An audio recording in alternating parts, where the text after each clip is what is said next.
Welcome back, everybody. This is the Steve Malzberg Show. Joe Concha filling in on this Martin Luther King Monday. And since it is a holiday and one we all should be observing, 47 years since Dr. King was assassinated, and obviously an important day to reflect and look back on one of the great people of the 20th century, and certainly in my mind, just from a media perspective, no better speaker probably of the 20th century. I'm sure the gentleman joining me here to my right, Rick Unger, would agree with that sentiment. Rick, thanks for being here. I most certainly would, and always fun to be here with you. Absolutely. Rick, by the way, is the co-host of Steele Ungar, and he's a senior political contributor for Forbes. Is that correct? For .com. Good for you. So on some days, yeah. it's a slow-ish day, right? Because stock markets It's are a holiday. Markets closed. Right. Things are quiet. So kind of nice, actually, isn't it? Well, no traffic getting into New York is always a great thing. I like days like this. Well, it's all going to go back to normal tomorrow. In fact, I think we should both go home right now and enjoy the rest of the holiday. Well, that would be depraving the audience of our wisdom and greatness. Entertainment is what I was looking for. Or in this case, infotainment, Mr. Unger. So speaking of entertainment, however, so the big news of the day, from what I can deduce on social media and across the various cable networks, including this one, of course, we've talked about it a lot, regards Selma. Right. And regards the snub around Selma. Not getting, well, I agree with you on that. It was not nominated for Best Director, not nominated for Best Actor, Best Key Grip, I believe it was overlooked for as well. You could go through 1,000 awards.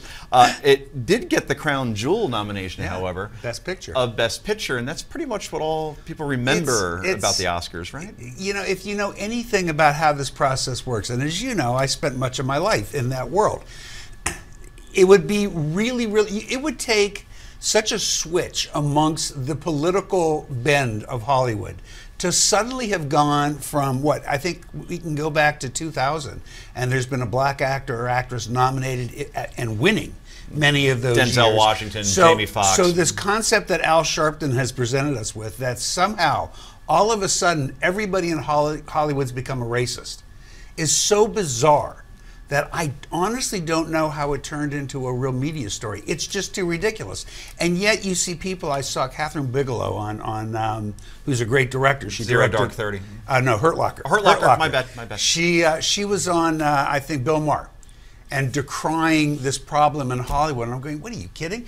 The year she was nominated for Best Director, I have a feeling she wasn't that concerned about the color of the people that were nominated against her. Correct. And you know, it's just stupid. Well, remind me last year what movie won again? I honestly don't remember. Oh, well, there you go. It was called 12 Years a Slave. Which, oh, that's right. That's right, it was. Right. Yeah. What was that about? I believe it was about, obviously... yeah, gee. It's amazing how Hollywood has become so racist so quickly. Oh, in a 12-month span. It must be Obama's fault.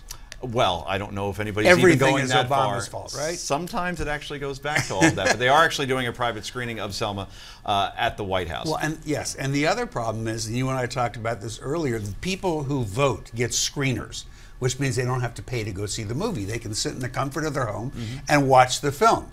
There were no screeners sent out in time for Selma because Selma came out so late in the season. So you can't vote on something you can't see. Don't know how you can. I mean, unless they want to have an entry that specifically for black people. I wonder how black actors would feel about that if they were consigned to a particular type of Academy Award. I don't think they'd like it, because the actors, when they are nominated, are competing on the same basis as every other actor who gave the best performance that year. This is all so stupid. And now we're having the same kind of a row over American Sniper. Correct. And you know what? American Sniper has won the only vote that matters. Highest grossing film in the month of January in the history of motion pictures. $100 million more than Avatar, which made nearly $3 billion. How much do you think they're worried about this brouhaha over the Academy Award? Oh, I don't think Clint Eastwood's worried about it all that much. No, I don't think so either. I leave everybody with this quote, at least for this segment. The Reverend Al Sharpton, you brought up before, says that the Rocky Mountains is much like Hollywood. The higher you go, the whiter it gets. Right. But why let that get in the way of a good narrative when you include the fact that the president of the Academy Awards is a woman named Cheryl Boone Isaacs, and she is black. Yes, an African. And a very nice woman and a very bright woman. Al Sharpton, you know, I don't know how much longer we're going to let him get away with this stuff. And by the way, the Academy does not decide who the nominees are. The members of the Academy vote on this. Correct. So it's just a bunch of silliness. Al Sharpton will have his meeting with the Academy board tomorrow. He'll find a way to extract money out of them, and it'll all be good. As long as the check gets signed to the Reverend, that's the only thing that matters. Everybody, thanks for joining us for this A Block. Rick Unger is going to stick around because he won't leave, even if we ask him to anyway. Right. So up with more with Rick in just a moment. You're watching the Steve Malzberg Show. Joe Concha filling in on this Martin Luther King Monday. Back with more in 2 and 2.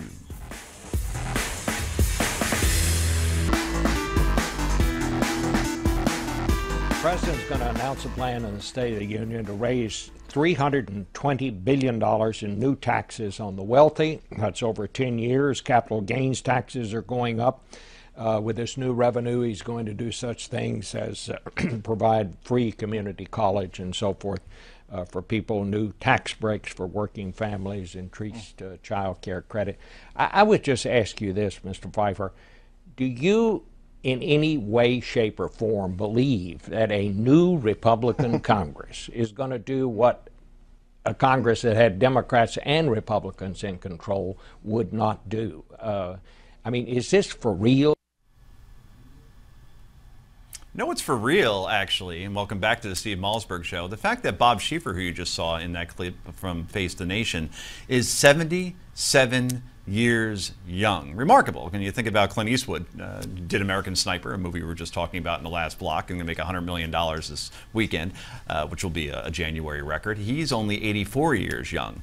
Speaking of 84 years young, Rick Unger that was joins horrible. us for the second part of our limited panel. I guess it's just us talking like we're at a happy hour to some extent.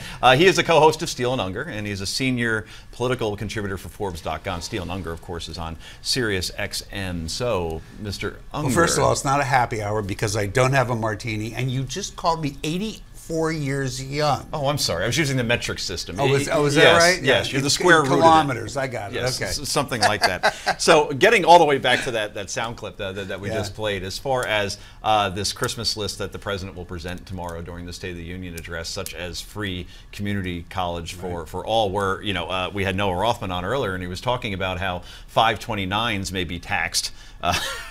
And first, explain what a 529 is. I'm not sure I know what a 529 is. It's a tax-free shelter. You work for Forbes. It's a tax-free shelter. I'm a political that I opened up for my daughter, and that allows me to put away money for college money. without Yes, it being yes, taxed, yes. right? And that may actually be But that's not really, I think, where the big proposal is going to be. The big proposal is going to be something I do understand, which is allowing a stepped-up basis on assets when you die. So, you know, by way of example, if you have some stock that's worth $10,000 that you bought for $1,000. Typically, if you disposed of it at $10,000, you'll pay a capital gains on $9,000. But there is a little trick there. If you will it to somebody or you put it into a trust, which is usually how it's done, then the trust adopts the stepped-up basis. It adopts the basis of $10,000, not $1,000. No taxes are ever paid on that $9,000, and when they're finally sold by the trust, the basis is $10,000.